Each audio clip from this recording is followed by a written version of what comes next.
Benta ka khatsan tarik rempang arja arpausau kaseng kun hanyotrap National Awakening Movement kalasong karan hakmat umat kyang nongba Hajan Civil Hospital Shillong bandawa naka sorkar ban pendamno ya ka personal interview ya ki kam haka group B, C but D. Working President kaseng uba Thomas Pasa uloong bahagan gejala ki samlawat kam haka jaka ban krekot bah ban yale ki examine kam hab ban wat ya ki nomik khmat shwaban apply ki kam sorkar kenang banwan ra ya ka rukam thongkam ka bakhut kaseng kaladawa bade ban pendukno ya ka personal interview shi sendan uloong baka sorkar India nadu usnam arja khat rio kaladap ban penduk ya ka personal interview henry hakani gejala ki dang penne bat ula kali ya menteri rang ba gejala ukon rat ki sangma ki ki jing yo nong na ka personal interview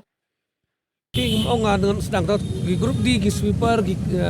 cleaner ki pion terter ki haba boka grup D. Ki jingkli wi balong basong palawa. Mo pin interview ayute ya kita ki bathep kam sweeper. Ka ibin kali te atau bin kali bi jusarieng. Ngam sudan nong rem kata ka interview namang kam sweeper. Habala kalap yang ka qualification lapidan kami kata ka experience certificate panda ka experience certificate bagi gue driver ru bah grup B ki C ki ham tekine ki kam kim don kam ya kata ka personal interview kumba nadu arsa khandre ko sokar India ko ong ba ka personal interview don kam tang ya ki post lese bang don kam ya ki candidate bagi bisari ka personality ka jongki ya kita ki kam lese ngi hapan khot ban personally pada ban interview ya ki candidate ya kiwi ki kam ki bom don jumut ke ong jer tengah mana ki sweeper ki pion ki mali ki driver ki LD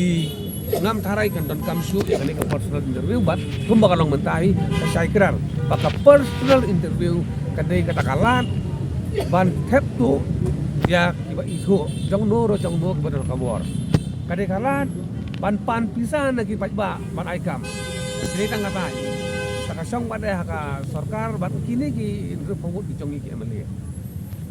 lada kiru kim dan benta ban politicize